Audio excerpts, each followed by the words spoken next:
om vanavond iets te zien, ons geself en hulle so, dit is, ons amper 2 jaar dat ons haar saam gekry het, dus 18 maanden, kan het nie glo nie. En dan kan ons hier met een link sessie wat anders so mooi op de tafel sit, dat ons maar oude kerkelijk. Dan is dit vir my baie groot voorreg om vir Piet vanaand aan die woord te stel. Ek is nie voorgestel vir Piet te stel, want ek gaan nie 'n lang serie of enige serie of iets van Piet voorhou nie. Ek dink almal wat hier is, ken vir Piet of weet van Piet of Piet van Piet te luister of wat daar binne van hulle. Nou, ek is in iets gestuur vir RSG of Koran of wat ook al. So, Piet is geen onbekende nie. En radiogesprekke, opspraak, RSG is spelen, monitor, die wat vanochtend meneer Francis en praat saam geluister. Dit ook het niet gehoord, omdat ik zelfs met die municipale verkiezing van volgende week. So, ek is niks vir meer, dat ek is hier baie welkom by ons hier, want jy is een bekende en huishoudelike naam of baie Suid-Afrikaners, of weet jy of gehoor, die Frankfurt baie kan doen. Piet was natuurlijk in Australië wat gesê, so hy het ook een aanbieder van weergeboere. Die zelf is geboerd in Namibië en schaap en weet hoe gaan het eerst aan met je boerderij en of je nog boer niet en of je het geloof is ligt. Geld is op. En dan nog iets wat ik zal resoneren, misschien allemaal maar met baie en waarschijnlijk die meeste mensen die ik denk is ik zeg godsdienstige oortuigings wat met baie van ons sal resoneren. En hier van julle wat meer daarvan wil weet, kan gerust bietjie gaan lees in Chris Daan en George Claasie se boek met die titel Grondgesprekke oor die oorsprong en uiteinde van alles, waarin George en Fritz gesprekke gevoer het met iets soos so groot aantal, en 50 of so mense aan beide kante van die godsdienstspektrum en waar Piet ook baie interessante aantal vraag, dus op een rit daarna geluister, daar is nog een boek gewees en wat Chris Jones en Pieter Malan van wat Poort saamgestel die braambos by brand. Waar het klompie nie toe theoloog elke met Bijbelversie kon gekies het en iets daaroor geskryf het. En die versie wat Piet gekies het was ene van laat die kindertjies na my toe kom. En het 'n baie ongelooflike essay daaroor geskryf waar hy amper eintlik 'n soort van 'n vergelyking tref tussen die God van die Ou Testament, die kwaad God van die Ou Testament en dan Jesus wat eintlik 'n korreksie geplaas het op die God van die Ou Testament. So, daaroor kan jy ook gaan lees. Ja, dis van politiek tot landbou tot godsdienst, die kan soms definitief uit besliste standpunte, soms kontroversieel, baie keer omstrede. Maar dis oké, dis waarvoor ons ook dink dat ons na verskillende standpunte kan luister en dat ons dan, as stem ons altyd dan nie saam bietjie verder en bietjie dieper daaroor kan gaan dink. Ek is byvoorbeeld 'n mama, ek hou nie van borrel nie, ek hou van mama.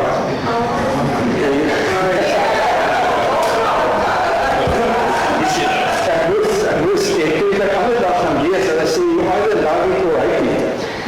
Die mama was so soms genoeg geweest, die mens later het geskryf, vat mama daai slogan van you either love it or hate it en hulle incorporeer dit in hulle bemarkingsveld ook en dit was so 'n groot sukses. So, either we love you or we hate you, maar nog steeds baie welkom.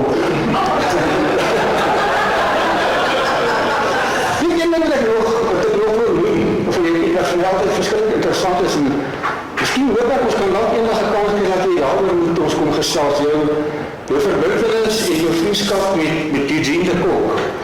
En hierdie twee mense van totaal uiteenlopende pole en die vriendskap wat daar ontwikkel het, en dat Piet die man was wat vir Eugene de Kok uit die tronk uitgekry het.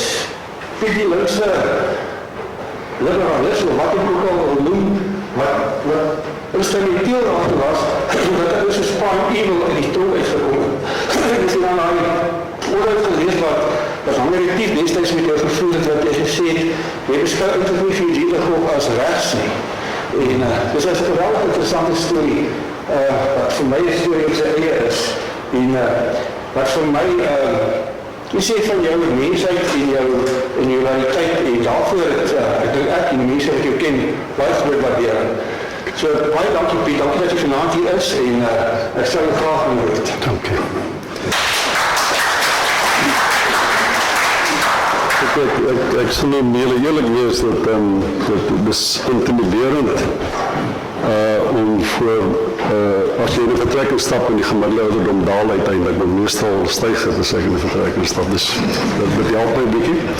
Die ander ding is mense wat 'n issue maak van dink, is aansienlik meer intimiderend.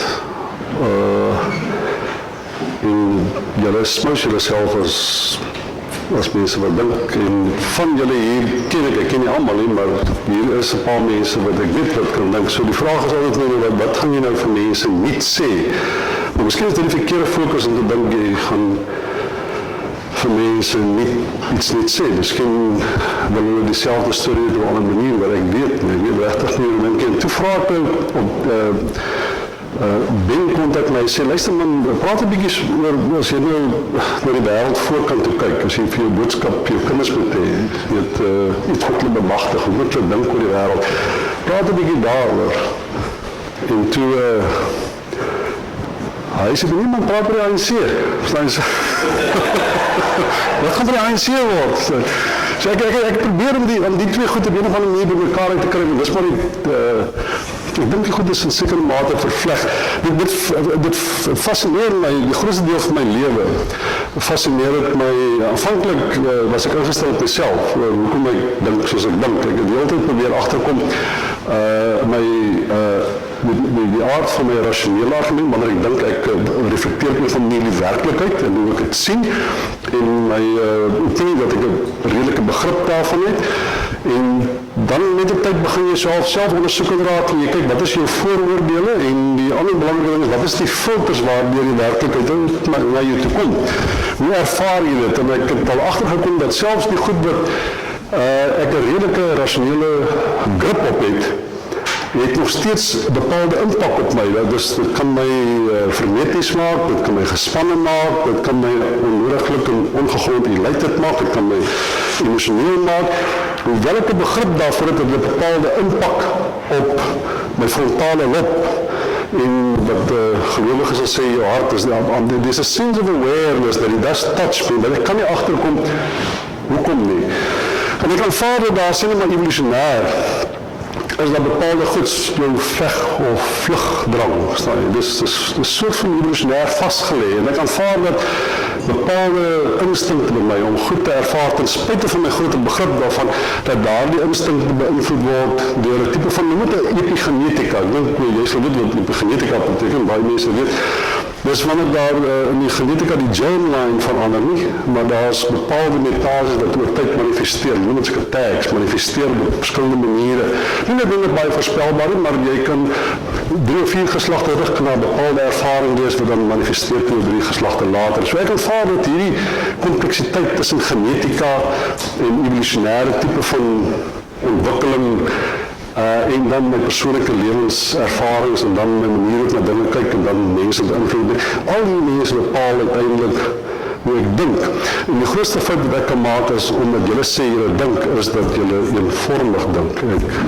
Dis 'n klomp keer wat ek dink, bly die naam en dieselfde dink, maar waarskynlik is dit 'n fout om te dink dat mense dieselfde dink net omdat hulle dink. Daar is nog steeds reg en verkeerd. So my kinders, as jy kinders het, dan is dit die manier om jou kinders te bemagtig, is nie om vir hulle alles te vertel nie. Want jy kan nie, Google weet baie meer as jy. Jy kan nie jou kinders alles vertel wat is om te vertel nie. En ek dink toe ek groot geword het, die groot mense ons probeer vertel, alles wat daar is om te vertel.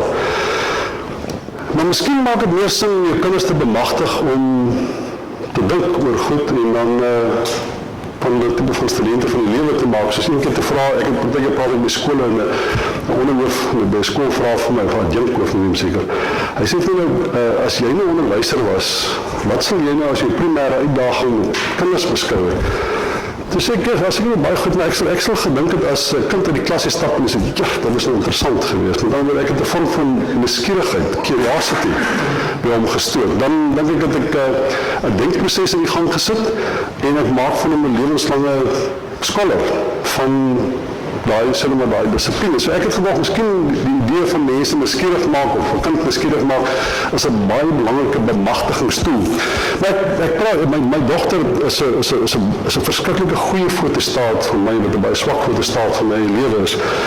En ek en sy praat geweldig baie oor die goed, en van die goed wat ek vir haar sê is,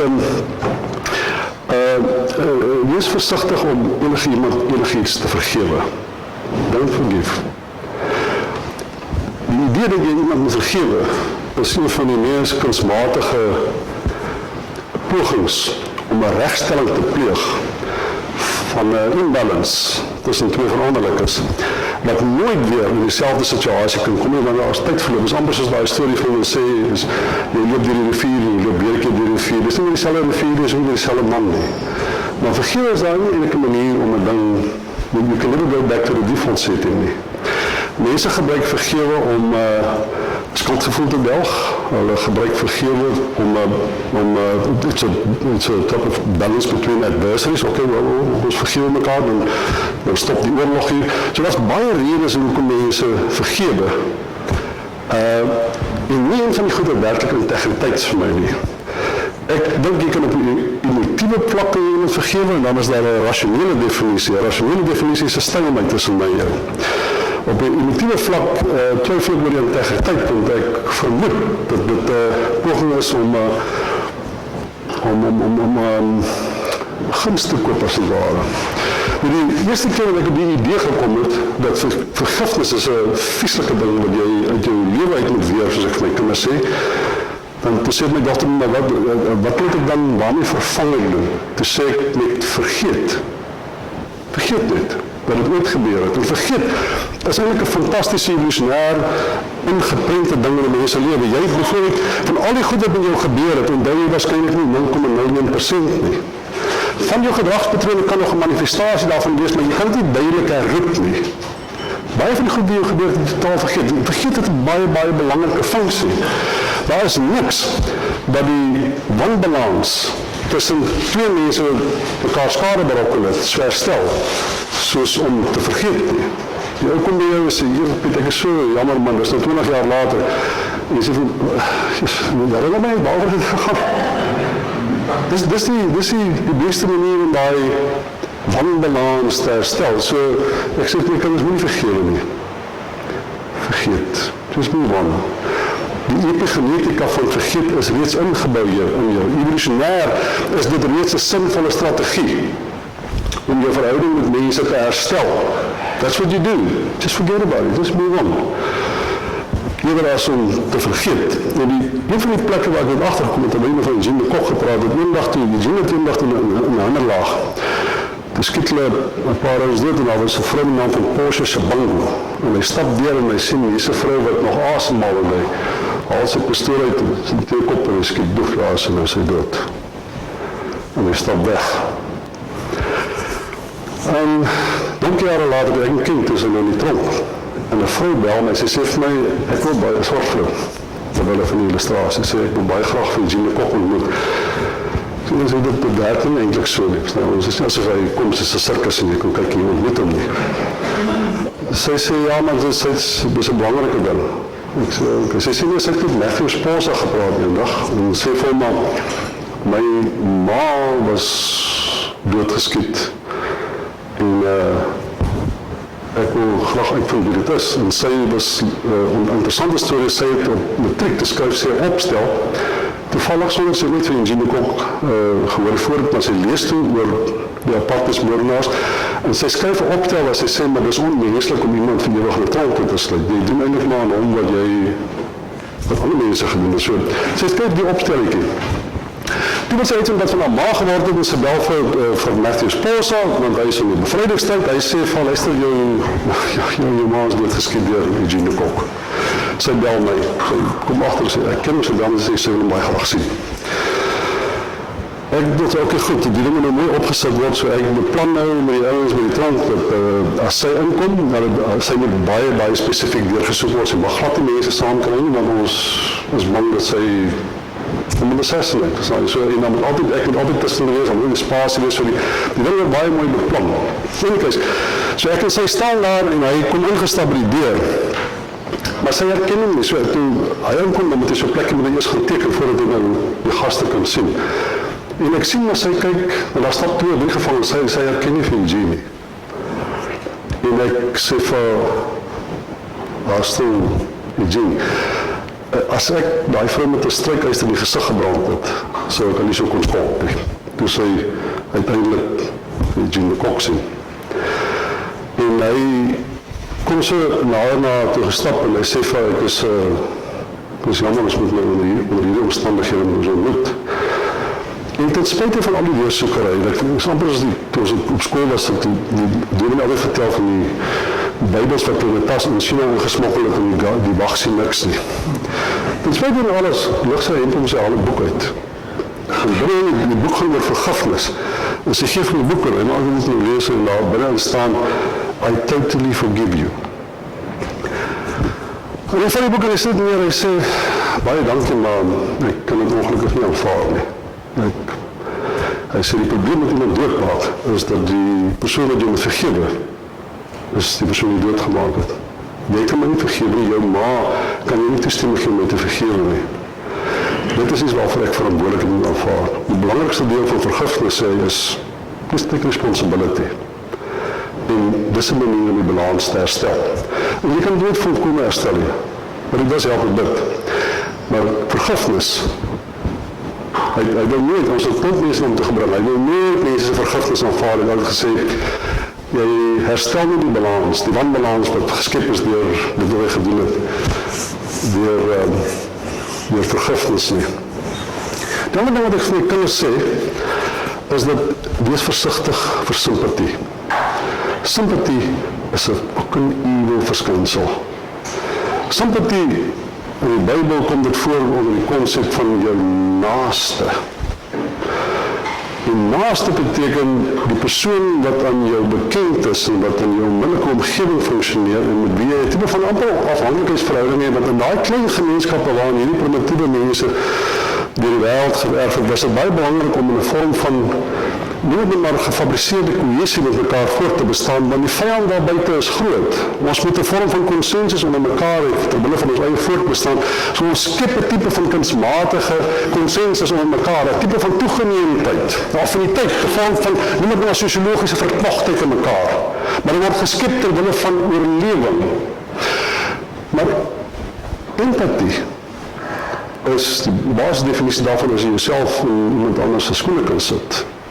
As jy, en die ding van empatie is, dit gaan nie tot by jou naaste nie, dit gaan nie tot by iemand wat jy ken nie, it goes to the next human being. So ek het 'n beter gevoel vir die idee van empatie. So ek sê vir my kinders, probeer empaties wees, probeer te kyk na die volgende mens, eerder as iemand wat soos jy lyk, soos jy ryk, soos jy loop, soos jy... It's important. As jy begrip het vir iemand wat jou naaste is, of sympathie vir iemand se noodlot wat jy ken, that's fine, that's good, nothing wrong. Maar die trick is om daai selfde emosie te ervaar van iemand wat jy geen voordeel het nie, jy van nêrens ken nie, wat totaal buite die reikwyte van jou kognitiewe spotlight is. You don't know the person, of tot by die volgende dier, of non-human, of organisme, of bakterie. As jy daar dieselfde ervaring het van medelee, dan het jy empatie. So, ek sê vir my dogter en my seun, wees versigtig vir simpatie, want ons is almal in staat tot simpatie. Ons is baie min mense is in staat tot empatie. Empatie is eintlik 'n ding wat ons institusionaliseer. Demokrasie is 'n poging om empatie te institusionaliseer. Dit sit 'n klomp mense bymekaar wat waarskynlik niks met mekaar te doen nie, nie met 'n nasiestaat, en dan met genoeg konsensus onder mekaar ontwikkel ter wille van eie voortbestaan in die konteks van 'n nasiestaat. Dis 'n geskepte institusionalisering van empatie. En dit doen ons goed. Die beste samelewings in die wêreld, die mees welvarendste is, wat die minste oorlog maak, en die minste neidig is met mekaar, meer gesekulariseerde samelewings, is allemaal gevestigde demokrasie. En dat is ook een vorm van institutionalisering van empathie. Maar dit is een belangrijke verschijnsel wanneer dit die reikwijdte van die emotieve ervaring wat jy het, wanneer iemand nagekom word, wanneer die reikwijdte gaan tot die volgende mens, eerder as, gaan my rekenaar dit. Oeps, ja, sê ja. Die ander ding wat ek, dis die ding wat julle natuurlijk van nature doen, wat ek vir my kinders sê is, wees verskriklik skepties oor dit wat jy hoor. En wees skepties oor dit wat jy lees. En wees skepties oor dit wat jy ervaar. Maar aansienlik meer belangrik, wees skepties oor wat jy dink. Moet jy nooit self glo nie. Sê altyd dat het meer waarskynlik is dat jy verkeerd kan wees as wat jy reg is. Twyfel altyd aan jou eie woord. En my dochter, sy maak van my moeg, sy is Black Lives Matter, identity politics, I mean, sy so ver fucking links, sy frustreer my tot die dood toe, sy is ver links. En dan kom sy by die huis en sy gefrustreerd door die gesprekke wat plaasgevind het en hoeveelheid mense wat met haar kwaad is. Dus ek moet verander jou strategie. Nie vir mense gaan vertel hoe verkeerd hulle is, en dis wat sy doen, soos wat sy maak met my ook maar hoe verkeerd ek is. Jy moet dit vir mense gaan vertel hoe verkeerd is nie. As jy die regte vraag vra, dus aansienlik interessanter en meer intelligent om 'n goeie vraag te vra, is om selfs 'n sinvolle antwoord te hê. As jy met hulle gesels, probeer om vrae van mense te vra tot hulle self hulle minds change. Daar is niks wat 'n mens so maklik maak dat jy jou gedagtegang verander is wanneer jy nie die vraag kan antwoord wat jou vermoedens bevestig of jou opinies bevestig. Jy sê, nee, oké, dan sukkel ek om die vraag te antwoord, kom ek dink daaroor. Want jy word nie met jou ego gekonfronteer as jy dan jou idees verander nie. Terwyl as ek vir jou vertel iets verkeerd, nou moet ek eers die firewall breek van jou ego. So, hoeveel mense vertel is verkeerd? Jy moet nooit vir iemand vertel. Om waarheid te sê, jy moet die hele tijd van laat voel dat jy kan nie glo lucky jy is, dat hy uiteindelik sy maand in jou blootstel nie. Hy sal sy gedagtegang verander as jy die regte vraag. So dis die ander ding wat ek vir my dogtertjie altyd vertel. Nou, dit bring my nou by die vraag oor, ek weet, ek gesien het jy vir 'n goeie vraag van? Ek het verwaar dat jy verhoog in die onderwerp dat jy met die voor die waar en televisie vir allemaal kan vertel, ek sê nie jou saam nie. Ja. Ja, kyk net, ja, dit was deel van, ek sê dat ek het geweet jy is hier, een dag toe bel die rector van die stad met my, en sê, dat we ook we had a complaint about you. Ek sê, no, that's I understand, he said, they say that you have said that white people stole the land. Ek sê, yes, I said so. Hy sê, so, can you explain yourself? Ek sê van, ja, as, kom ons voorstel dat swart mense dink aan die groepsgebiedenwet en die onteieningswette en die Land Act en apartheid en kolonialisme, hulle dink dan dat hulle iets gehad het wat van hulle weggevat is deur wetgewing en deur geweld en deur as hulle 'n definisie daar gee dat dit gesteel is, weet ek nie of ek heeltemal die reg het om van hulle te verskil daaroor nie. Om die waarheid te sê, dit klink vir my bly naby aan politieke theft. Ek aanvaar nie een enkele boer wat ek ken sy plaas gesteel nie. Maar as ek nou in 'n gesprek, sê nou met swart Afrikaans wil gaan, met 'n vorm van konsensus bereik uiteindelik oor hoe ons die probleem moet regstel, kom ons sê net van dieselfde bladsy af eers sê ek vond. Want as net eers sê, goed, die grond was gesteel gewees.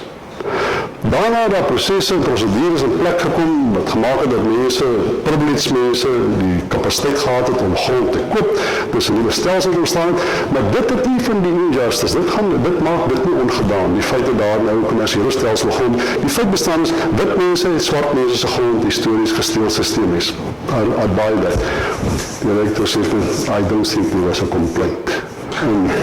Dat was die telefoneer, dat was die laaste oor die storie. Nou, die belangrike ding is van waar jy nou vraag is dat baie keer probeer ek sien mense in die wêreld wat ek dink legitieme goed dink, hoewel ek van die verskil. Ek kan dalk selfs dat dit is verkeerd.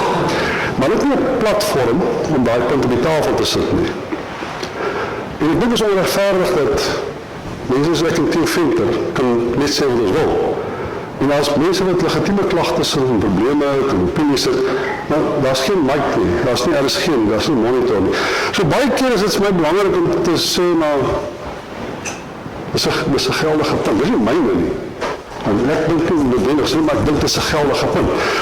En baie keer is dit belangrik om vir mense te sê, hulle is verkeerd, omdat, veral in openbaar, dus as ek nie vir jou sê, tussen ons twee is verkeerd, dan argumenteer ons daaroor verder. Maar dis, iemand het al vir my gesê op die lig, ek is verkeerd. Jy kan nie glo, hoeveel glo wil jy warm maak, jy moet nou teruggeer, en dan moet jy argument must now be good. So, jy kan nou nie as jy volk jou nie, jy moet nou goeie argument hê. Nou, baie keer is om vir iemand te sê, jy is verkeerd. Hy skakel oor na nuwe rad toe, maar die heel belangrikste is, hy dink nou. Niemand het nog op die lig geneem, want die plaas so stil nie. Hy skakel oor, hy probeer om een van die feitelike rasionele regverdiging te kry vir dit wat hy gesê het. So dis maar 'n manier van gesprek voer.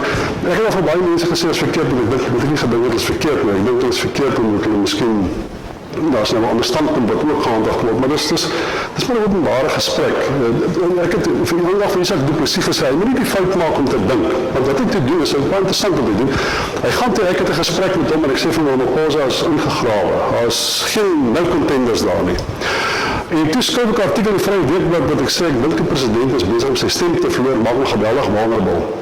En die rede wat ek sê is, ek sien hy gaan daar rondom Johannesburg met die townships toe, en die mense is nie elated en hulle hier elated nie, en hulle sing nie, en dis nie, hy word nie met fanfare ontvang nie. Die president ry relatief stilte daar, en die mense staan en kyk wat hy aankom, en as hy stop, dan vra hulle van moeise kritische vrae, dit is so, hy het eierbans wat hy daar uitvoer om die antwoorde te gee.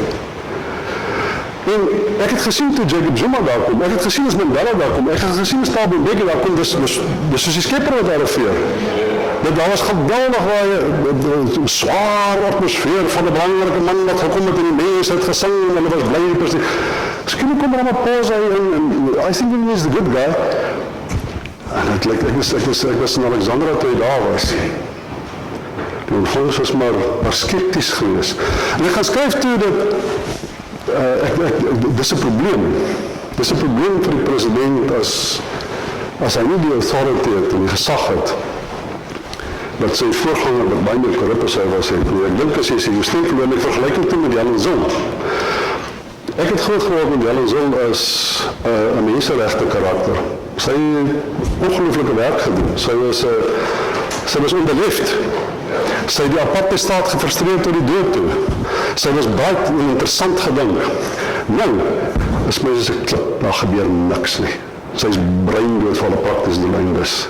Sy het gesterf, sy het afgesterf en haar vermoë om te dink.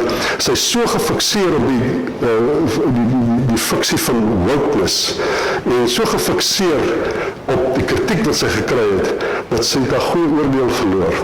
Dis nie lang gelede, 5 jaar gelede, 4 jaar gelede, was ek mateloos beïndruk deur haar intelligensie en haar vermoë om rede te voer en te verstaan.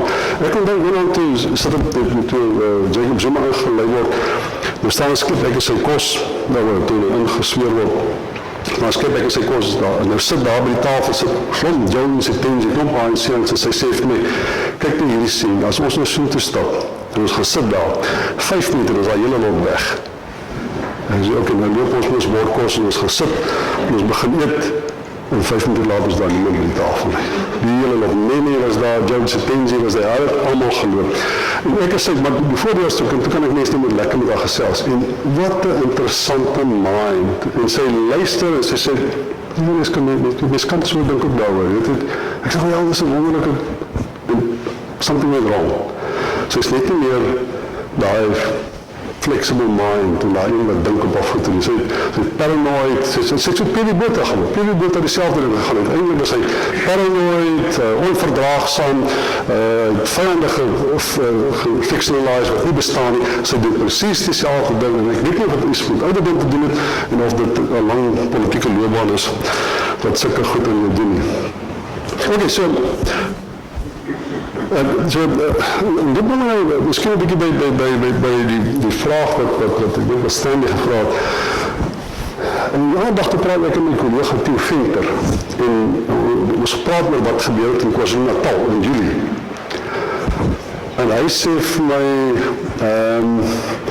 daar is ook 'n groot instigators en sy kontakte sê van, hulle is op daai man se spoor, beide geïdentifiseer, is 'n kwessie van tyd, hulle gaan hier kapitalisme nie, so daar bestaan nie meer so ietsie, maar in die taxibedryf, of in die informele geweld, of in die geweld waar mense geassassinate word, en die hit squads is nogal, hulle is ongelooflik baie van hulle daar is, ne.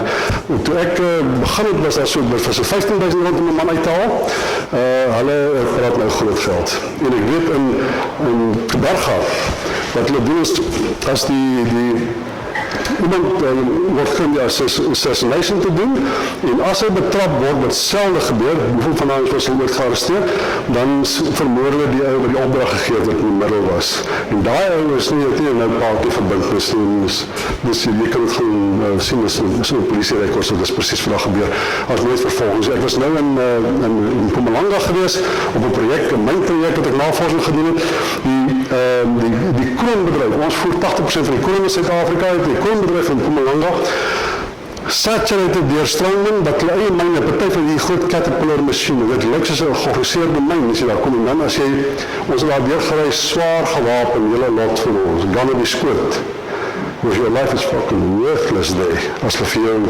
verkeerd identifiseer daar. Toe ry ons al deur, en toe is daar 'n myn, en die ou sê vir ons, ry, moenie kyk nie, maar die myn op die linkerkant, want jy kan nie kyk nie, want jy wil lyk asof jy net in transit is. So moenie kyk nie, die myn op die linkerkant, dat lyk soos 'n myn, soos diep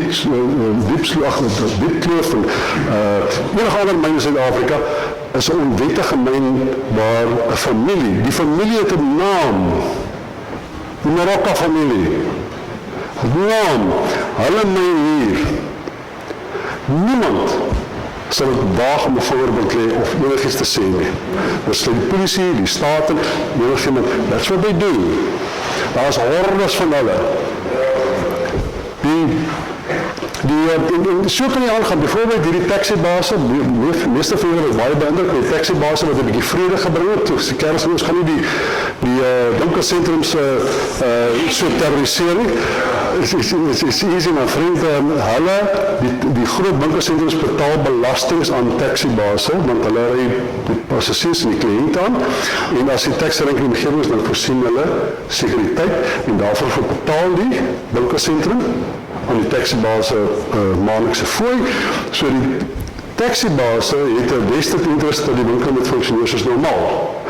Nou in KwaZulu-Natal, die Kaba familie, wat die Legends is, hulle beheer die busdiens in Durban, hulle beheer die routes tussen Swaziland en Johannesburg en KwaZulu-Natal, hulle het hulle eie hit squads, hulle bly in 3 verdiepinghuise, hulle het meer mense doodgemaak as enigiemand anders in Suid-Afrika, die matriarg van die familie is Jacob Zuma se suster.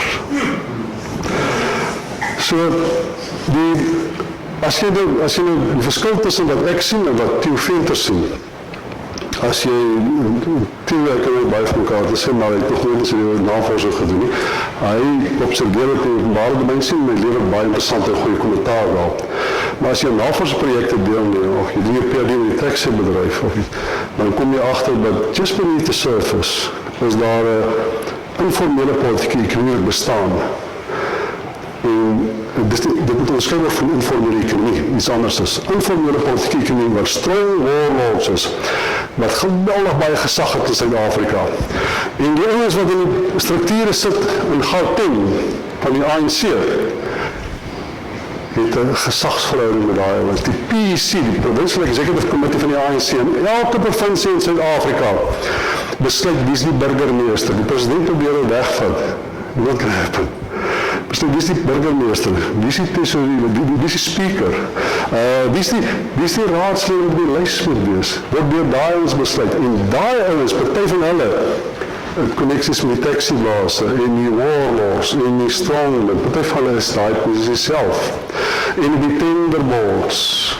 Dus hoe kom jy kan eintlik nie die probleem van Suid-Afrika oplos. Jy kan nie Suid-Afrika 'n democracy maak nie, because beneath the surface, the real political system is operative just beneath the surface of politics. En jy kan dit nie uitwis nie. Die ANC is embedded in it.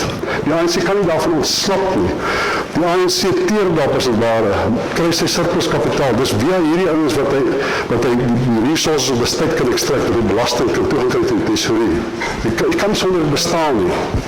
So, as daar mense is wat sê, dan gaan die ANC versplinter, of gaan die ANC wegraak, of wat gaan gebeur met die ANC, dan is dit mense wat meestal dink in 'n party wat bestaan, en dan steun verloor by 'n verkiesing, en dan daar gaan hy. Of hy split in 2 groepe, omdat hy gebrek aan eenheid het, en hy ongelukkig is dit 'n lot meer complicated. Dit is heeltemal moontlik vir die ANC om selfs uitgestem te word. En as deel van die informele politieke ekonomie, die definisie van 'n formele demokrasie te determineer vir die volgende 20-30 jaar. Dit is die sosiologie van Suid-Afrika is so gefragmenteerd en so vernietig dat dit is nie moontlik vir die demokratiese stelsel wat oorskynlik in die bo kan funksioneer om ooit weer die oorhand te kry oor die informele politieke ekonomie. Wat bo gebeur is wat ondergebeur. As jy wil sien hoekom die ANC is wat hy is, gaan kyk wat gebeur in die informele politieke ekonomie. As jy wil sien die uitdagings wat ons demokrasie ervaar, gaan kyk na die informele politieke ekonomie. As jy wil kyk wat is die posisie, die gesagsposisie van Cyril Ramaphosa binne die ANC, gaan kyk wat gebeur in die informele politieke ekonomie. Nou die laaste president wat probeer om beheer te kry oor hierdie ouens in die informele politieke ekonomie is Thabo Mbeki. Hy het al die gesag weggevat van die PEC's om die burgemeesters aan te stel, streeksleiers aan te stel, hy het alles weggevat en dit gesentraliseer in sy kantoor, reg binne die presidentskap. Hy het ook die gesag weggevat by die Lutuli-huis. Daar is geen authority in die Lutuli-huis om te besluit wie is die politieke leiers van Suid-Afrika, wie is die burgemeesters, wie is die provinsiale premiers, niemand nie. Dit is in sy kantoor besluit. En toe daag hy by Polokwane op. En hy was vol selfvertroue dat hy sal, wat wil ek nie, aan die president, ek gaan weer, en hy kon nie verstom, was sy gesig toe agterkom, maar niemand hier ondersteun my nie. Hoekom? Hy het die gesag van hierdie warlords, van hierdie powerful informal political elite, hy het die gesag van hulle weggevat, en omdat wat die hulle authority wegvat, dan vat jy ook hulle slagaar in die staatskas toe weg. Dit is nie van hulle moontlik om besluite te doen of mense in posisies aan te stel wat ek toegang gee tot belastinggeld nie. Dis wat hy dit. Toe hy dit doen, toe verloor hy gesag. Die eerste ding wat Jacob Zuma gedoen het, hy het al die gesag teruggegee vir die provinsiale leiers. Almal. Hy het 'n klompie goed gedoen het, onder andere internet versprei, die lewensverwagting in Suid-Afrika wat aansienlik gestyg het, het goeie goed gedoen. Maar een van die eerste wat hy gedoen het, hy het geweet, hy is slim genoeg vir dit gewees. Almal, die KwaZulu-Natal warlords het hulle mag teruggekry, en Mpumalanga, almal, oral het al die gunslingers het hulle gesag teruggekry om te bepaal wat gebeur op die plaaslike regeringsvlak. Die plaaslike regeringsvlak is completely saturated by the presence of warlords, strongmen, and informal political actors making all the decisions. Deciding should be appointed. What will be the nature of governance en hoe lyk die partylyste? Die partylyste wat nou saamgestel het, was nie 'n konflik tussen 2 faksies binne die ANC gewees nie. Baie mense sê, dit is die Zuma faksie wat in konflik was met die Ramaphosa faksie oor wie moet op die partylys wees. It's not true. Die werklike stryd was vir Ramaphosa gewees om mense aan te stel wat nie verbind is aan hierdie informal economy warlords nie. Dus hulle is oral op die lyste. Hulle is totaal ongeletterd. Hulle verstaan nie die stelsel in terme waarvan hulle verkies is tot die stelsel nie. But they know what the sound of the gun sounds like. En dis wat dit is wat South Africa believe te sê. So as ek vir my kinders sê, my dogter vra vir my, of mense vra my, wat sê vir jou kinders oor die toekoms van Suid-Afrika? En sê ek sê vir hulle die visdam is groot. Die wêreld het verander. Jou vaardighede hier kan jy op enige ander plek aanwend. Ek sal aanbeveel jy die grense beproef van jou onmiddellike bestaan. Maar hier binne, my vader had sê vir my, fuck, get out of here. Get out of here. This is not going to end nicely. En die ding is dat Daar's nie enkele demokrasie wat standhoudend was wanneer die sosiologie van human existence, just beneath the surface, so gefragmenteerd geraak het en wat so in stand gehou word met violence. Maar dit gesê, die feit bestaan is die taxi-base, die warlords, hulle het 'n vested interest in stability. So dit is moontlik dat jy al hierdie verskillende geweldenaars en informele kapitaliste, jy kan kry dat daar 'n verbonde bestendigheid voortbestaan because they have a vested interest in a form of stability which allowed them access to the distributive regime of the state. So jy kan 'n verbonde stilte kry. Maar as jy nou moet daaroor dink, die rede hoekom ons kapitaal, ons is een van die groot uitvoerders van investment capital in die wêreld. Ons belê meer in die buiteland as wat ons eie land belê. Ons kry nie buitelandse beleggings in Suid-Afrika nie, behalwe in stocks en bonds en sulke goed. Ons kry nie werklik mense wat kom belê in Suid-Afrika. En die rede daarvoor is wantroue. They don't trust us. They don't trust our political system. They don't trust our economy. Nou, die verhouding aan die onderkant, beneath the surface, die mees kenmerkende aspek van die verhouding tussen hierdie ouens wat die konsensus handhaaf of die kompromie handhaaf met die gun en met die opsie van geweld is die absence of trust. Die natuur, die connective tissue van die stelsel het alles te doen met die afwesigheid van trust, nie met die presence of trust nie, want dit is wat stelsels bestendig, wanneer ons daar 'n relatiewe vertroue is oor die waarskynlikheid dat die groter belang gedien sal word, deur die komplekse interaksie tussen 'n wettipe van struktuur van verhoudings. Trust is what makes democracies work. Wel, ons wantroue is die rede waarom ons relatiewe bestendigheid het. En dit is die rede waarom ek dink die idee dat die ANC hier gaan wees of nog versplinter, it's so important to me, want dit determineer nie uiteindelik ons lotsbestemming in Suid-Afrika. Ons kan vir die volgende 30 jaar voortbestaan soos nou. Dit beteken ons gaan inplof nie. Maar ons moet ook nie naïef wees oor wat is die faktore wat die verbonde bestendigheid in stand hou in Suid-Afrika. As dit vir jou goed genoeg is en jy kan voortbestaan in 'n high risk, high return tipe van environment, so be it. En dit is heeltemal moontlik dat 'n middelklas soos wat julle is en 'n hoër middelklas soos wat julle is, kan thrive onder hierdie kondisies. Dit is heeltemal moontlik dat die akkumulasie van kapitaal en van voordele en privilege kan nog steeds relatief veilig wees, want onthou net, die political elite het 'n bepaalde interest, 'n vested interest in your existence too.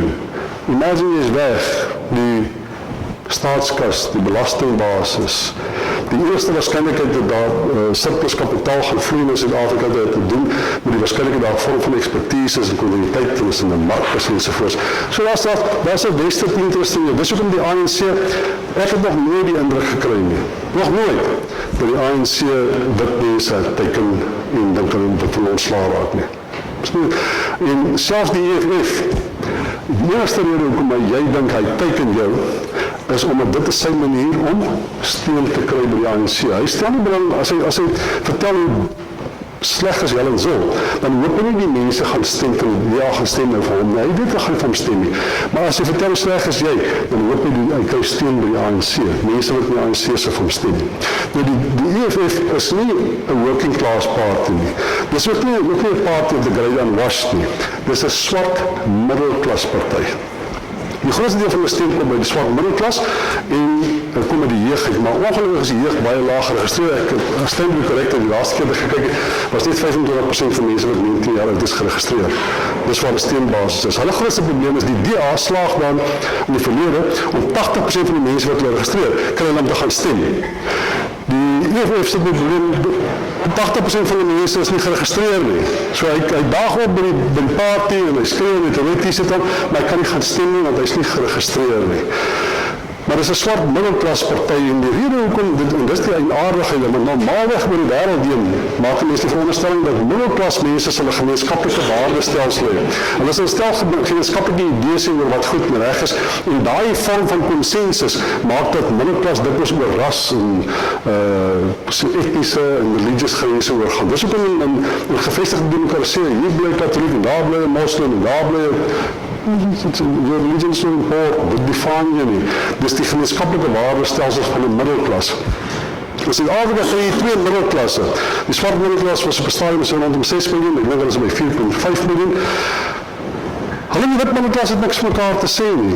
Nou, ek en Max de Pre het gespekuleer daaroor wat is die gebrek aan konsensus tussen die wit en swart middelklas in Suid-Afrika. Die eerste plek is die middelklas word normaalweg gekonfronteer met wit mense en balks en die system is 'n koloniale stelsel. It's a white system.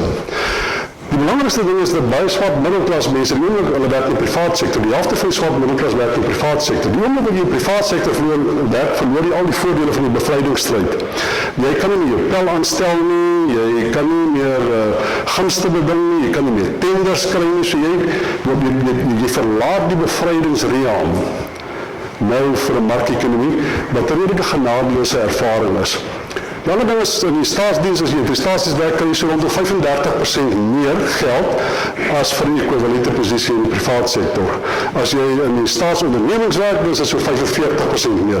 So iemand wat in die staat werk, is aansienlik beter af. En ons het mooi gekyk, ek is Steven Friedman met die data, as jy kyk na die EFF-systeem nie, is die swart middelklas wat in die privaat sektor werk, wat vervreemd geraak het van die voordele van die bevrydingsbeweging. Al die goed is eintlik baie mooi en duidelik verstaanbaar. Dit is hoekom daar 'n beperking is, hier rondom 15% oor die stem wat hulle moontlik kan kry, maar die swart middelklas is 'n beperking en hy is relatief klein. Die jeug is nie geregistreer nie.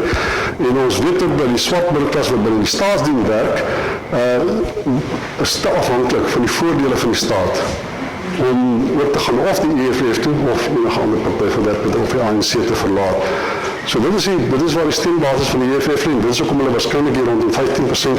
Daarom, die enigste manier hoe hulle meer as 15% kan kry, en dit is die ANC se groot probleem as hulle lae opkomste by die verkiesing is in 2016, dat die ANC net 22% van die eligible mense wat stemgeregtig is in Suid-Afrika, net 22% van die mense wat stemgeregtig is, het vir die ANC gestem.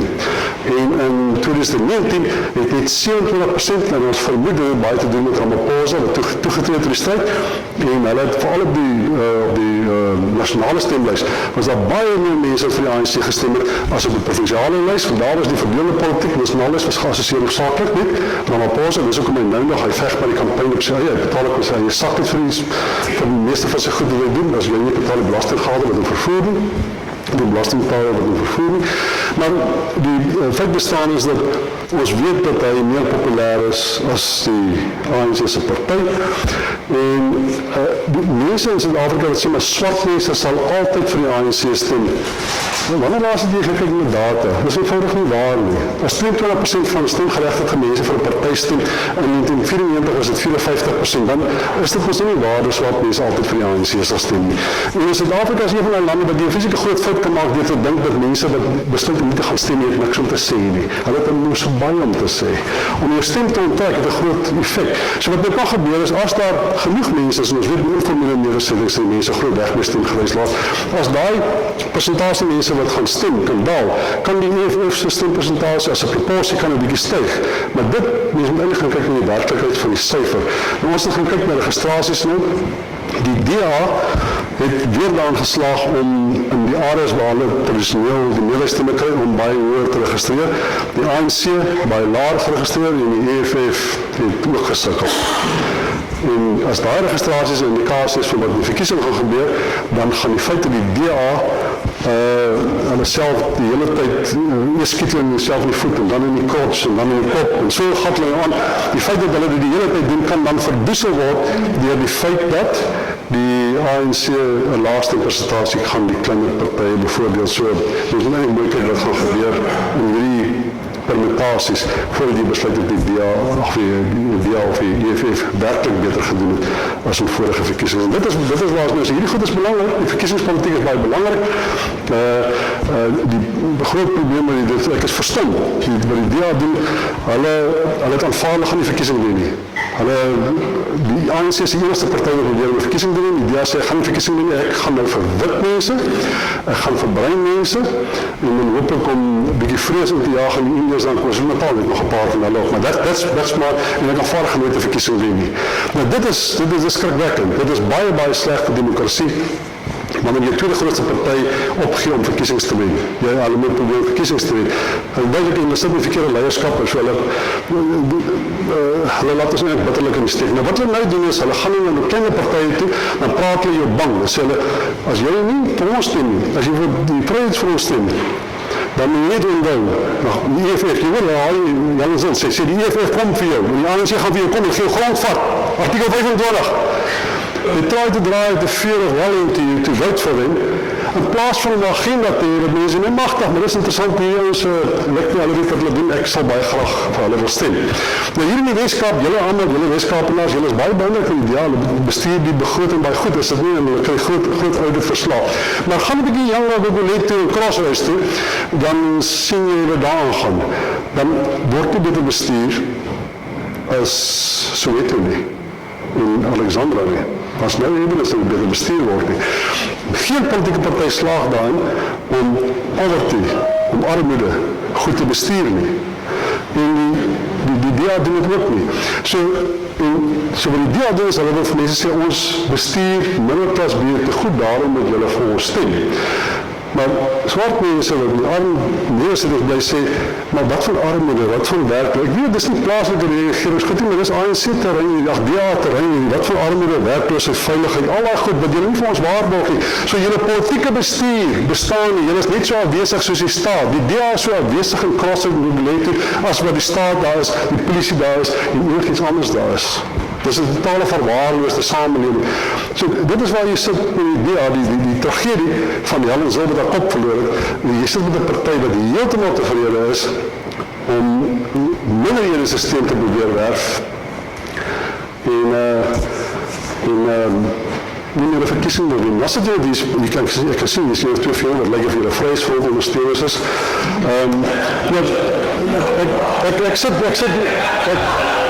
Ek sit eendag sit ek in die akker in Potchefstroom en hier kom Pieter Groenewald ingestap. Nou gaan sit hy by daai tafel en ek kan nou sien hy sê amper soos Jan Zil gesê, hy is nie meer bang gaan die mense sien wat in my praat. So hy toe die kafee so even leegerig raak, hier kom Pieter nou. Ek sê my, hy sê nee Piet, ek is besig om die party se manifest te skryf man. As jy nou in my skoene was, wat sou jy in 'n manifest geskryf het? Ek sê Pieter, ek ken nie daai tipe detail, maar ek maak vir jou voorstel. Die ANC het topgenade vir konservatiewe Afrikaners en konservatiewe wit mense. En waar dit is, hulle aanvaar per definisie ons is konservatief. Maak nie saak nie liberal of links, jy is konservatief. As jy wit is jy konservatief, jy dra lederhosen en jy is met brochure. Dis klaar, jy is konservatief.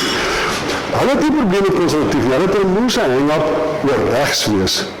So as ek jy is, dan skryf ek 'n manifest vir konservatiewe mense. En ek kan vir jou beloof dat jy gaan Afrikaners en wit mense kry vir jou stem. As jy regs is, gaan niemand jou wil identifiseer nie. En baie meer belangrik is, staatsveiligheid in Suid-Afrika, en hy sê dat in Boede, toen ek het op die kost met ons gewerk, en kan ek vir sê, staatsveiligheid is behoorlik ingegrawe op regs in Suid-Afrika. Baie ouens, die eerste keer wat by brandewyn en kook aan, dat een sê, kerels, waar is die patrone, en dan weet staatsveiligheid wel aangaan. Onder hulle, die boere kan mekaar nie vertrouw nie, hulle verklik mekaar die hele tyd. Ek het in Jaspuit gepraat, by die eerste keer wat ek gepraat het by Transvaal, TMI. En nou sit ek daar en ek sê kerels, is een besonderse voorrecht en nie te wees, ek is nie heel seker my genooi het nie, maar daar is niks wat jy kan sê wat jy saaks vind nie. Daar is soke dikgewrigte en snore en stadies so nou. Ek sê, maar kom ek wees met julle eerlijk, terwyl julle allemaal denk ek is ANC en ek is een spy en al seker goed. Dus ek gaan vir jou, ek gaan vir jou baie eerlijkheid sê. Kyk links en dan kyk jy regs. Die oor die links waar jy sit, hy gee inligting oor jou en nasionale intelligensie. Die oor rechts vir jy sit, stem DA. toe lag hulle so 'n bietjie. Nou, dis presies wat aangaan. Ek het vir Pieter al gesê, Pieter, moenie gaan moeilikheid soek deur regs te lees. En wat hy nou doen is, hy doen behalwe dat hy een van daai mense is wat the madness of ivermectin, die madness van anti-vaxxer is. I mean, jy moet een breinsel hê om te besef dat dit is 'n verskriklike probleem, as jy so dink. Alida Kok, wat by Akademia is 'n groot ivermectin smous. Ja, sy's 'n firm believer in ivermectin. Ek kan jy nog vir Flip bys en ek sê van Flip, julle ons is besig om klomp politieke kapitaal weg te gooi met julle idees oor anti-vax en ivermectin, en hy sê, ja, nee, dis waar, en 2 weke later toe laat hy in die openbaar en hy sê, hy glo in die vaccin. Flip het baie goeie leierskap getoon daar, dit moet ek sê. Terloops, as ek het 'n paar keer in werk vir Flip, as ek vir Flip, ek ken 'n kind, wat potensiaal op my universiteit te gaan nie. Flip het nog nooit vir my nee gesê, hy vraag my, gee my die telefoonnummer, en 'n week later dan daai kind te beurs om te gaan swat. So ek het Flip ook 'n dierbare verhouding vir mense wat politiek so ver van mekaar is. Maar hier is 'n dominante politieke partye, maar die DA vrees en al die klein partye, die PA, die dit almal gaan deur steen weg van die Vryheidsfront, gaan nog meer mense kry. En die enigste voordeel wat die DA moontlik kan hê is dat hulle mense kan uitkry om te gaan stem, meer as enige ander party. En die ander ding is as die ANC 'n laaste persentasie, dan gaan ons gefluis word. Deur te dink die DA is nog net so sterk as laas. Hulle kan maklik hierby, hulle verdien 17%, hulle kan baie maklik in die laaste persentasie kan by 23% gaan draai. En as dit regtig 'n laaste persentasie wat onwaarskynlik is, as hulle onder 65, onder 63, 62, 60 toe gaan, kan hulle so hoog as 76% van die stem kry. Maar dit sal die werklike swakhede van die DA sal dit ongelukkig verbloem.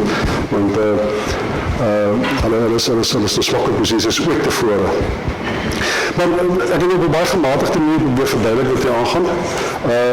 Maar die belangrike ding is dat al hierdie goed is poppekas. Dit is poppekas. Die verkiesing is poppekas. Die politieke gesprek is poppekas. Die werklike politiek in Suid-Afrika gebeur just beneath the surface. Daar waar verhoudings en toegang tot die staatskas bepaal word deur die kapasiteit van hoe vinnig jou lope kan warm word. En dis waar die werklike politieke doen. Vriende met mekaar praat en toe sê dit vir my, jy sien 'n baie ander Suid-Afrika as ek, dit is true. Daar is meer as in Suid-Afrika, en die werklikheid is, as ons kyk na ons demokrasie en die standhoudendheid van ons demokrasie, as ons kyk na die boodskap wat ek vir my kinders gee, en hoe hulle moet kyk na die groter prentjie waarvan jy gepraat het, hoe moet jy die toekoms sien? Ek wil nie naïef vir hulle wees en vir hulle sê, everything will be okay. Nee, die kies in Suid-Afrika is daarom jammer nader as ander hier in Afrika. Ja, de ander is 'n kollega. Ja. Voor jy nou jou collega, ek is pas op tegen results aan het werken. Ek en jy vertel dat alle mensen van bestuur, alles is so goed as dat hulle werk, maar dit, hierdie hele ding wat jy beskryf van die woord, dis allemaal binnen manier, dis een binnen taal. Ja, dit is so, maar onthou net, daar is niks wat 'n verhouding so bestendig soos die waarskynlikheid van geweld nie. Wat beteken is, jy kan per dekades kan jy hierdie verhouding handhaaf, maar as 'n verhouding bestaan as gevolg van 'n onbestendige wantroue tussen eternal adversaries. Dis nie die relatieve bestendigheid verwarring met konsensus of die voortbestaan van 'n kompromis nie. Dis nie dit nie. Dit is die opsie van geweld. As jy David Mabuza, hy was nou al 'n paar keer wat hy sê hy was vergiftig. Ja, ander dag, toe skryf ek, hy is nou Rusland toe, en hy sê hy was vergiftig, en die ouens moet nie dink hy vertrou nie ons mediese stelsel nie. Dis maar net as dit nou die rekords gaan ons nou hier uitlek, dat hy nou waar wie vergiftig, wat sy vergiftiging het, en dalk is hy nie vergiftig nie, dan kan hy nie gif nie, maar daar is al geen oor giftigheid, maar meestal kan hy nou nie gif nie. Maar al die beweerde is vergiftig, en ek skryf dit toe, jy krijg 'n brief van die president af, so ek moet asseblief dit terugtrek. Ek bel van Maxle en van Lisa Burgess, versiene by agter, en ek sê, oké, nou moet ons produce, die president is met my keus, en ons gaan soek 'n bietjie, en daar's gelukkig 'n toespraak op YouTube waar hy sê, hulle het hom probeer vergiftig. Daar's 'n gesprek met Sowetan, wat hy sê, hy het hom probeer vergiftig, en daar's een wat hy sê, hy gaan Rusland toe vir mediese behandeling. Ons stuur die YouTube clips en die goed mense van die president, ons nie weer van hulle gehoor nie. Dis so doodstil. Maar eendag toe, ek kan nie die naam noem, maar ek is verskriklike close verhouding met iemand wat by Netbank werk. En die persoon sê vir my, jy sê, die kom nou groot miljarde rande kontrakte by ons verby vir die green energy. Vir groene energie. Ek sê nou, is daar 'n naam of is dit maatskappy? Ja, Patrice Motsepe is, ja, man beweeg nou groot in groene energie aan. Dit is interessant. En so, 'n week later sê die president, hierdie word nou 100 megawatt, nee. Nou, in die week was Patrice Motsepe, was hy by die president gewees. En hulle het in die gastehuis, het daar 'n vergadering gewees tussen die mynbaas, ek weet van alle mynbaas, en ek was en Patrice was daar gewees. Ek skryf in die koerant, daar mag ek toe nou 'n klein foutjie, ek skryf, Patrice Motsepe die president in die Uniegebou besoek. Patrice Motsepe se lawyers skryf my 'n brief, sê, ek moet terugtrek en sê dat Patrice Motsepe die president in die Uniegebou ontmoet. Ek sê, ach, fuck ja, dis reg. Dis nie wat gebeur. Ek ontmoet by die gastehuis waar ek ook al baie keer was, waar hulle die medaljes gee vir goeie Suid-Afrikaners, en mekaar daar ontmoet. Maar nou, jy moet nie regtig met Patrice Motsepe en sy lawyers die mekaar raak. So ek skryf toe van terug, hy sê my terug, ek sê van ek is akademikus, ek het nie 'n platform waar goed kan gaan terugtrek, dat wil ek nie maak. Ek kan nie vir die media sê, ek trek terug, jy moet dit publiseer nie. So skryf ek dit vir die lawyer, dan krijg ek weer 'n brief. Hulle gee my 30 dae om 'n verklaring uit te reik. Nou skryf ek weer terug, ek kan vir die koerant 'n verklaring stuur, maar ek het klaar van hulle gesê, julle ontken dit. Dat is so is, maar ek het nie sê nie vir die koerant, ek sê nie, hulle sê hulle ontken dit. Ek het klaar vir die koerant gesê, nou krijg ek weer 'n brief. Dus skryf ek 'n brief terug, sê van, oké, as jy nie boelie my, doodstil, nooit meer van gehoor nie. Nou, hierdie type van goed, is ook deel van die connective tissue, die bindingsmateriaal van bestendigheid in Suid-Afrika. As dit nie vir Patrice Motsepe was nie, het die myne nie toestemming gekry om die megawatt pracht te maak. Jou Motsepe was met waar met 5 jaar, het in sy oosie gesit, so gekyk. Ek verstaan oorlog van sokker, maar so gekyk. Daar is reg, maar in die, ek weet nie, ons is nog nie met verhaal by die so wil nie eintlik. Nee, kan ons, dan verhaal het. Ek wil nie eintlik iets sê nie, maar in Suid-Afrika is minder as 10 miljoen belastingbetalers. Baie minder is dit eintlik. Daar is 16 miljoen ouens wat voorbeeld van die sosiale graan. En daar is nou meer. En as hier al die eendag ons my sê, wie gaan daai ou wees wat daai system bale? Want daai 16 miljoen mense sy graan verwerf. Want dit gaan nie gebeur. Ja, maar jy wil het nie wegvat nie. Die woordeloos van die wat die ons geskryf is, dan is die verneer baie Ja, jy wil nie die grans wegvat, dit is 'n bestendigheidsfaktor in die plattelandse ekonomie. Ek dink dis 'n ding wat mense moet hopelik valt die daar kan hou. Ek dink die probleem is dat die taxbasis word al kleiner. En op 'n manier met dat belasting op ander plekke begin hef word. En daar is net nie nog plekke om belastings te hef, behalwe as jy die middelklas wil dooddruk nie. Maar daar is ook 'n bewustzijn by die ANC.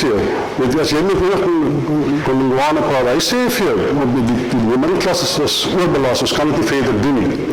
So dis nie asof hulle dink, kom ons druk die ding dood nie. Maar jy het 'n sense of awareness dat het 'n probleem gaan wees en dat jy op 'n of ander manier die middelklas moet beskerm. Dat is nie heeltemal brein dood daaroor nie. Ik heb ook nog even waar is die sinvolle swart oppositie? Die andere architectuur moet ons zelf een soort van mini-ding en die twee punten uiteraard gesê, dat is goed daar, ek het eigenlijk al gespraat, we praten niet nou alleen maar die ANC is.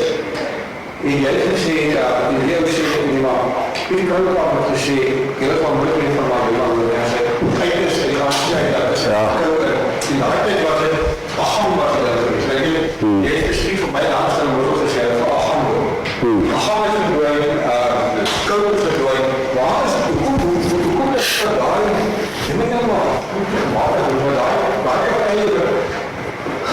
mense gehoord en gedink het, gaan nou as hierdie mense vir die ANC dat het nie gefeil het.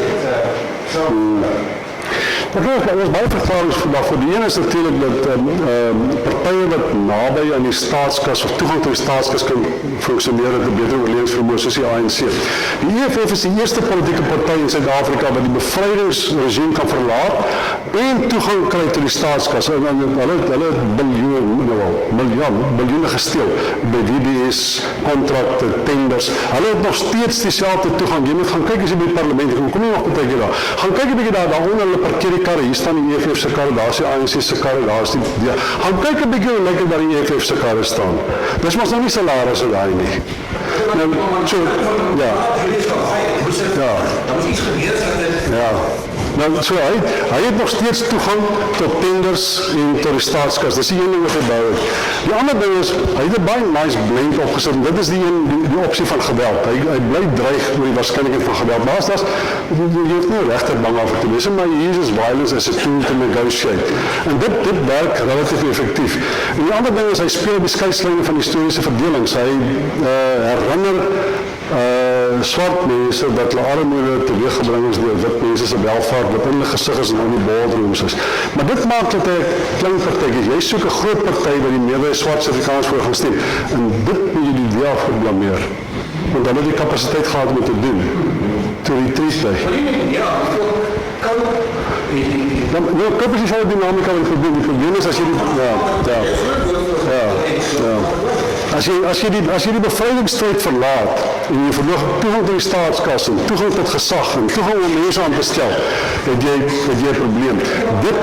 Hy het bou. Julius Malema, bijvoorbeeld as jy kyk in Johannesburg, wat hy met Herman Mashaba verhouding aangegaan, hulle het tenders tot alles gekry. Die grootste van die korrupsie wat bestaan het in Herman Mashaba se bestuur was EFF tenders wat hulle gekry het. Hulle het die reg voorbou om mense aan te stel. Hulle is in 'n verhouding daar met die DA. Hulle besluit wie van die ouens wat aangestel is. Hulle het die DA die speakerstoel uitgekry. So hulle het nog steeds toegang tot die staatskas, nog steeds toegang tot gesag. Maar wat jy eintlik soek is, jy soek 'n party wat sê maar oor 'n breë basis kan kom. Die enigste party wat baie kapasiteit gehad het. En hulle het bestaan, ek dink dit so rondom 600,000 swart stemme gehad, né? Ek dink daar was niks oor nie. Maar daar was bepaalde momentum, hulle het 'n klomp moeilike swart leiers gehad, maar hulle moes dit leer bestuur het. Pumzile van Dam is onbestuurbaar. Sy soos 'n klein monstertjie. Jy is net nie moontlik om haar in 'n drukgang te sit en haar te eet nie. Hulle moes dit beter bestuur. Daar's 'n klomp swart leiers wat hulle verloor het as gevolg van swart bestuur. Lindiwe Masibuko, super bright, maak fantastiese speeches, maar ongelooflik lui, anders as 'n stiefventer. Jy kon nou nie kan te werk nie. Daar's geen beleid geskryf in die parlement nie. Dis een van die probleme. Jan Zil het bestaan te sit sy daar in haar premierswoning, dan skryf sy beleid vir alle landboubeleid. Dit sê sy skryf op haar eie. Maar daar die goed wat Lindiwe verantwoordelik was in die parlement het net nooit gebeur. Maar bright meisie gewees. Super bright. As sy 'n toespraak gemaak het en sy gaan vir Jacob Zuma, hy het sy nerve gewaai. Maar dan moet jy nog steeds die voetwerk doen, die werk doen. So hulle het 'n paar probleme gehad met ouens wat in die proses nou vervreemd weggelaat het.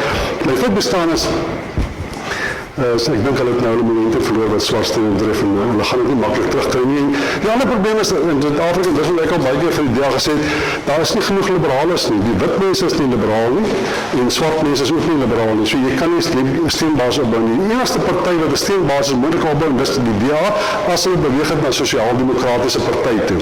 As jy nou kyk in die gesprek tussen John Steenhuisen en die laaste gesprek wat plaasgevind het. Hier is John Steenhuisen, en wat is hy ook Gareth Klip. Hy gaan over hierdie swart vrou. Nou, daar's goeie redes om 'n probleem te hê met identity politics. Nou daaroor en ek buite evidence aan te wend as sou dit 'n personal experience, embedded experience, the normal is. There are good arguments against it. Maar daar sit John Steenhuisen. Al wat hy moes gedoen het, toe Gareth Klip vir die vrou gaan sê, nee, ek is bewus daarvan dat racisme se probleem is. Dan het hy totaal ander beeld. Hy het nie die emosionele intelligensie om te besef, you can't go along with Gareth Cliff. Hy grinnik saam met hom, hy stem saam met hom, en hy skree nog 'n paar keer service delivery. I mean, hoeveel breincelle het jy? As jy Dean McPherson, kan iemand nie van daai man ontslaa raak nie. Ek bedoel, hy's 'n probleem, hy's 'n walking problem. Mike Waters, dis allemaal mense wat self as hardcore liberals beskou. Ek kan nou vir jou sê, in Afrika, onder die Afrikaners, onder die swart mense, daar is nie plek vir liberal political disposition nie.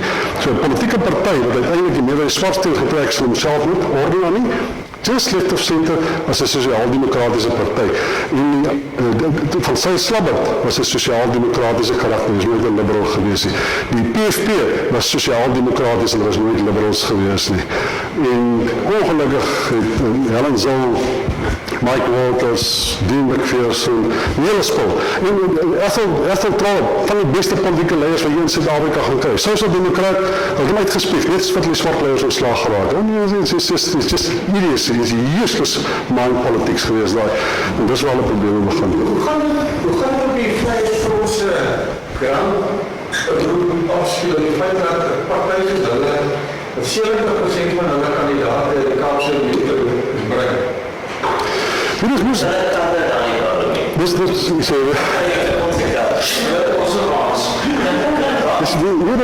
Dis amper onmoontlik om te sê wat soort breinstemme gaan kry, maar ek dink hulle kan 'n breingat vol stem kry.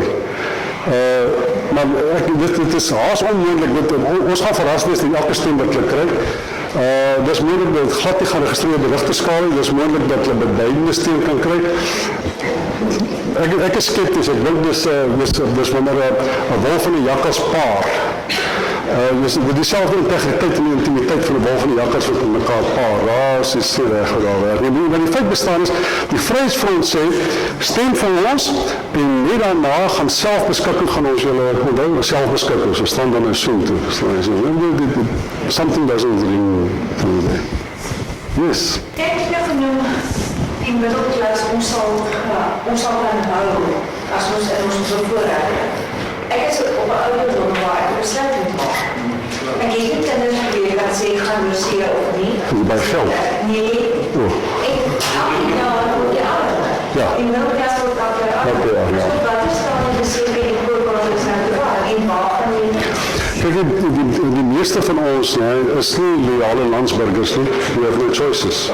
Want ek het niemand by my hier nie. Dis nie asof ek kan sê, ek kan kies want ek gaan die besluit bestel van my, nobody wants me. En die meeste van julle is, of baie van julle is trapped in Suid-Afrika en julle word eintlik maar gedwing in 'n sekere mate om loyaal te wees, because you don't have much of a choice. En dit is ook so, Mark Soester vertel vir my, hy sê maar 15 jaar gelede was die gemiddelde wit Suid-Afrikaner 25% ryker as dieselfde middelklas in Europa en Noord-Amerika. Nou is jy 25% armer, sê as dieselfde groep. Nou, wat ek altyd vir mense sê, jy sien, jy wil vergelijkbaar, want in die beskermde middelklas wat jy daar kry, ons is verstommend as jy sien hoe mense begin anders te dink oor hulle oorlewing. Ek doen 3 jobs. Dit is ondenkbaar geweest 5 jaar gelede dat ek 3 verskillende werke sal hê. Ek ken 'n klomp mense wat hulle geld in die buiteland maak. Ek ken 'n klomp mense wat meer as een werk en ek ken mense wat van luisteraar werk met nooit voor op die rekenaar. So ons vermoë om te oorleef is nou heeltemal anders gedefinieer as 10 jaar gelede.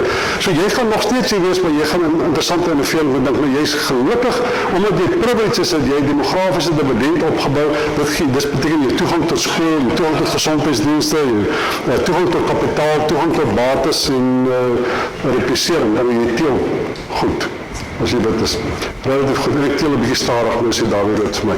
Maar daai gee vir jou bepaalde privilege capacity om innoverend te dink en jy kan jou kinders oor see stuur, jy kan meer as jou werk doen, jy kan interessanter goed doen. Baie van my pelle wat onderwysers was, gee aanlyn klasse, maak baie meer geld as hulle so gemaak as onderwysers nie. Maar dit is vir jou vermoë om aan te pas by veranderende omstandighede. Dit is die ou evolusionêre begrip. Die wit middelklas in Suid-Afrika, net in 'n paar jaar het ek werklik gesien hoe die natuur in terme van inkomste en innovasie en kreatief dink het geweldig baie verander. Dis nie die wit middelklas, jy sien die swart middelklas, hulle het baie anders te oorleef as 'n paar jaar gelede. Maar dit is wat jou oorlewingsvermoë gee, jou aanpasbaarheid. en jy dit wat jy by jou ouers gekry, jy speel is, jy is nie goed nie. Ek sê altyd vir my kinders, but it's nothing good about me, I'm just privileged. Die ding groepies mense tot in 'n maandag gaan steek, met hulle familie, die kandidaat, hier is hy, hy gaan steek, wie moet hulle gaan steek? Kijk, dit is eigenlijk met mensen, ik kan misschien wel stil verwerven, maar als ik nog van mensen zeg, je moet dit doen en dan gaan doen en dit nou. Maar als ik zeg, gaan stemmen voor die persoon wat je belangen die beste gaan doen. Moet je gaan stemmen tegen een groot vijand. Moet je gaan stemmen omdat ik wil in die ANC stemmen, dit werkt niet. Ek weet nie wie in my wijk, wie dit jongen die my belangen daar luister, ek nie goed aan geld. Maar dat is een probleem, je weet niet. Je weet niet. Alles ek in my straat sien is zo'n middelbouwsters van die DA, maar daar het van die laatste periode nie. Ek ben verwacht in die ANC wijk, wat redelijk gebalanceerd was. Ek weet as genoeg mense in my wijk, ek schreef aan die zwart bloem die ons allemaal. En daar is sy laatste verkeerde ook niks nie. So as genoeg mense in my wijk vir die DA gaan stem, kan ek daar terug, daar is er saam met is argumente, dit is nie heeltemal reg, ieder groene wat sê elke stem kan, elke stem kan, ook al nie, maar het is in my wijk. As ek gaan stem vir die DA, is my kans baie groter dat ek daar die wijk wegvat van die ANC. Oké, maar hoor wat jy sê, ek wil die wijk wegvat van die ANC. Jy dink as jy speel in die ons as hand, ons is as against die ANC, jy is ek vir my belang, selfs dat ek 'n fantastische vryheidsfront-kandidaat, wonderlik, maar as ek hom stem, dan vat ek nie die wijk weg by die ANC. Oké, nou stem ek pragmatiese gestemde vir die vryheidsfronte, maar eintlik is daar net twee stemme wat wijste stem kan wees. Die ene is as jy vir onafhanklike kandidaats gaan stem, en hy maak dit glad nie, want daai stemme word dan ook nie oorgedra na 'n proporsionele stem toe. So dis stemme wat verlore gaan. So as dit so swak nie, maar die res van die stemme, my instink sê vir my, as Saartjie die beste raadslid is, dan stem ek vir Saartjie. As ek dan 'n paranoid wil wees en ek koop dan so senioriteit, dan gaan stem ek op my tweede stembrief, sê maar vir die DA. Die tweede, as jy in landelike areas het jy 3 stembriewe en ja. As ek denk so, ek kan pragmatisch stem. Ek hoef nie ideologisch te stem, as ek stem met een partij. Dan stem jy ideologisch. En jy sien het alle meer, die Suid-Afrikaanse stem op een stembrief vir een partij en die andere stembrief vir 'n ander partij. Ek denk dit is hoe mens moet pragmatisch. Wat sien jy vir Herman Mashaba se partij? Hulle die meningsopnames, en ek is onseker of mense dit moet glo, want dis altyd die meningsopnames met die vorige verkiesing was so ver uit geweest, veral die Ipsos was verskriklik verkeerd geweest. Hierdie Victory Research wat het nou gedoen het, hulle is beter, Gareth van ons, en hy is 'n ongelooflike bruiter. Hy is 'n onleefbare persoonlikheid, net soos sy pa, hy is 'n moeilike mens. Maar hulle is nou so swart en masters, jy kan nie met hulle boer nie. Maar hulle is super bruik, en hy het intelligente assessment oor hy is betrokken by Victory Research. So, en hulle meet nou in bepaalde areas vir Herman Mashaba, hoor is al die ander kleine partye. In fact, in some areas hoor is die DA. So, ek weet nie dit gemanifesteer nie. Het is moeilijk om te sê. Maar dat hy 'n captive audience het, dit is so. En as hulle kan uitkry die stembus, dan kan hy beter doen as wat 'n mens gedink het hy gaan doen. Wie is sy steunbasis? Is dit uit die ANC, uit die DA uit? Is dit Kiesberg? Ja, hy gaan baie swart ons wat op 'n kom, die nie voel oortuiging gehad om die DA te stem, sal maklik vir hom stem. Hy sal swart middelklas stem trek, maar hy sal trek, want dis sy filosofie is die een van, dis klein sakehouers, daar is baie in Soweto, is daar honderde duisende klein swart besige myntjies, hy het 'n klein plumbingwinkeltjie hier, en hy het, maar net die ander kant verkoop het fucking Somaliër, skroewe en moere, en dit bedonder sy besigheid daai, dis sy teikenmark daai, en dis die ou wat sal, wat Herman Mashaba, en dan sy hele familie ook, maar dit is sy boodskap, dat hierdie ouens vat ons werk weg. En daar is die informele ekonomie van Suid-Afrika so 8-9% van GDP as jy hom op sy nouste meet. Mike Schuster sê as jy hom reken so ver as 18% kan jy hom, as jy alles intel.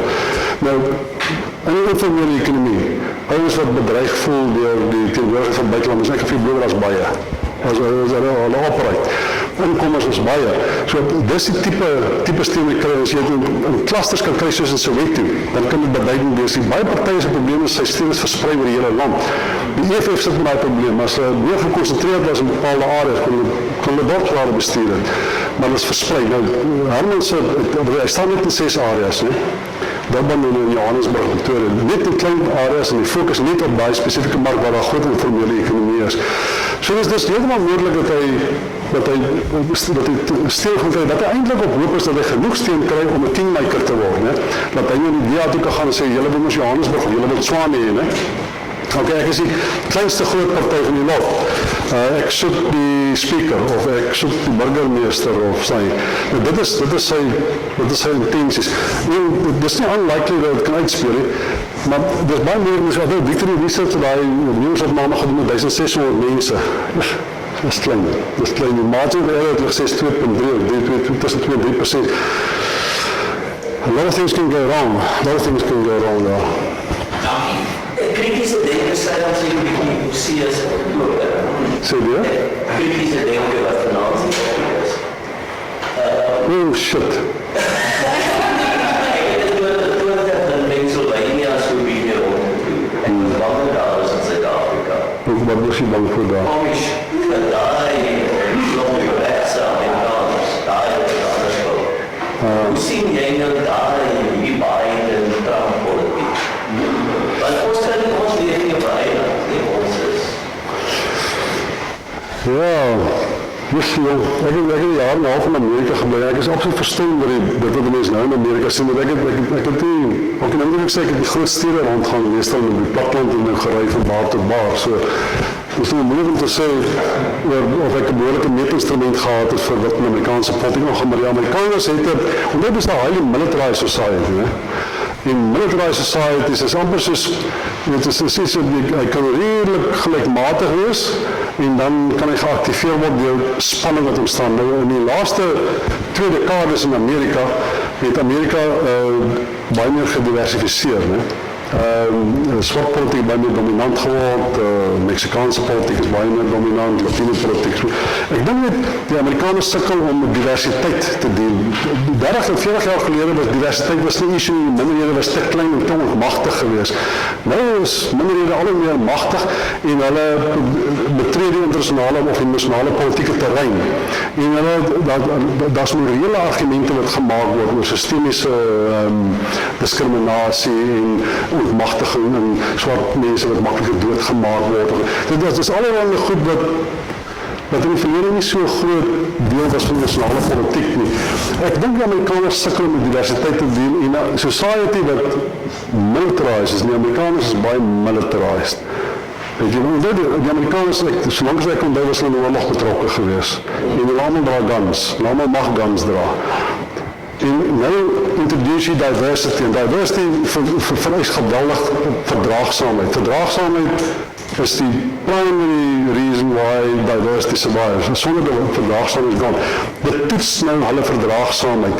En een militarized society is geneig om 'n bietjie meer extreem te reageer wanneer die verdraagsaamheid getoets word deur diversity. Ek dink dis wat bietjie ek vervlak dit nou so 'n bietjie, but I think somewhere in there is wat die probleem is. Die Amerikaners hulle middelklas het van 2009 tot 2016 is die eerste keer in hulle na-50s geskiedenis dat die middelklas relatief gestagneer het. Hulle het nie, met ander woorde, daai mobiliteit wat jy in die middelklas het, jy kom hier in, go west, young man. Jy kom hier in, en as jy hard werk en mooi dink en so, dan eindig jy daar. Dis die natuurlike progressie in die Amerikaanse mind. We're all going somewhere, and there's always somewhere better and more progressive and more. En skielik het die middelklas gestagneer in Amerika, en as jy gaan kyk, die was Donald Trump systeem. Dis onder die lower middelklas en dis mense wat die druk ervaar van 'n stagnerende middelklas. Ek dink dis deel van die probleem is wat met die Amerikaanse middelklas gebeur het in Trump se momentum gegee en 'n militarized type of society wat skrik met diversity moes gebeur het en dat het baie moeilik gevoel het. Maar ook so met daai interne probleme nou self-occupy, dat er baie minder invloed by ons, dat ek dink dis negatief. Vir by ons? Ja. Just die omgeving het goed verhouden met die Amerikaners. Maar dis nie Hy en Biden, hy en Joe Biden, hulle bel mekaar soos as niks te doen. Hy het baie goeie verhouding met Joe Biden. dis goed. Ons het baie goeie verhouding met die Amerikaners. En Donald Trump is dit 'n slegte een geweest. Ramaphosa het ook gegaan in Europa toe vir die G20 meeting. Toe vermy hy vir Donald Trump soos pes. En hy hang die hele tyd met Angela Merkel uit, want hy weet Donald Trump hou nie van Angela nie. Hy was die hele tyd soos 'n skoothondjie, so al agteraan geloop, oral waar hy kom. En hy het ook net meetings opgesit met die Franse president, met die Duitse president, en hy wou nie 'n meeting opsit met die Amerikaanse president nie. Dit is net so omgekeer. Biden is 'n verskriklike groot fan van Suid-Afrika. Wie sal nie goed wat jy nou hoor van hierdie anti-Biden ouens wat hy nie meer hoor van ons mense en alles. Ek dink ek wil nie daar in die tyd of so raak maar hoe sê jy dit Biden? Kijk, ek is nie psychiater nie, maar dit is voorbeeld om te kyk dat hy is 'n bejaarde man en sy geheel laat hom baie keer in die steek. Maar die werklike vraag is 'n president soos daai is eintlik met wie hy omring. En wat is die kapasiteit van die mense? En ek dink Biden is Obama het 'n baie groot invloed nog op hom. Ek dink hy het omsingel met mense wat goed is. Dis 10 jaar ouer as ek.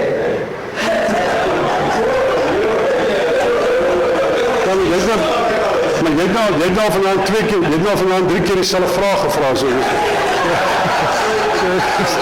Pieter vraag wat nog nie gevra is nie. Ja. Gevolg die onafhanklikheidsbeweging vir die Weskaap.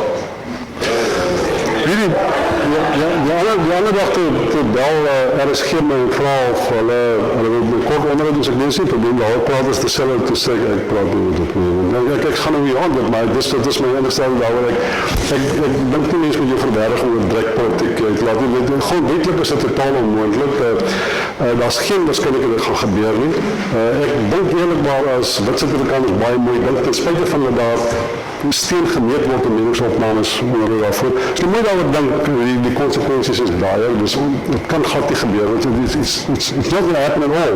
So jy vertroetel iets wat nie gaan gebeur nie, en nie behoorde gebeur nie, laat die grondwet toe nie, swart Afrikaans wat dit toelaat nie, en die meerdere swart mense wat hier bly, gaan ook nie toelaat nie, en it's just not going to happen.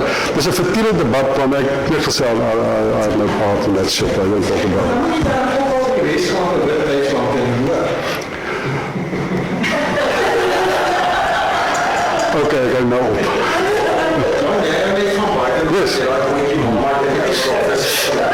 Ek dink ons gaan ek ons korrespondensie met mekaar ek het gesê ons scenario en anders.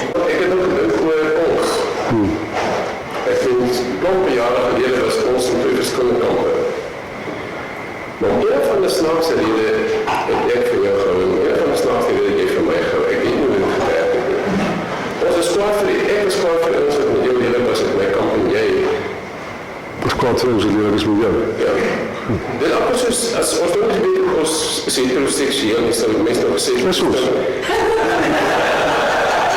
Sê, maar ek sou gesê, dit is nou ware liefde. Nou, Ja, ek verstaan. Nee, ek verstaan baie mooi. Maar ek dink,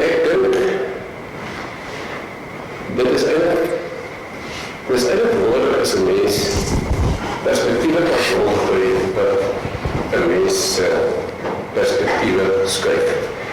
Ek sien hoe dieselfde perspektiewe rondgooi, perspektiewe skuif, en ons het allemaal perspektiewe. Ons dink allemaal baie ernstig oor die ding. Ek het nog gedink, hierdie konsep wat jy vandaan gegee het, en hierdie beeld wat jy geskep het van hierdie spontane combustion van hierdie storie van hierdie tyd waar ons lewe. Ek dink dit is 'n uitstekende beskrywing van hoe gevaarlik het eintlik is in hierdie land. En mense besef dit nie. En baie keer kry mens politieke kommentators wat Suid-Afrika kyk en na Afrika kyk en dan gebruik hulle die Europese en Westerse modelle om dit te analyseer. En dit werk. Dit is nonsens. So ek wil vir jou sê, dankie vir jou praat vanaand. En so 'n bietjie van 'n meer positiewe ding. Maar ek weet dit van ook nie eintlik want ons gaan daar weer van mekaar was kom ek het hierdie wapen net hierdie ding. wat is dit?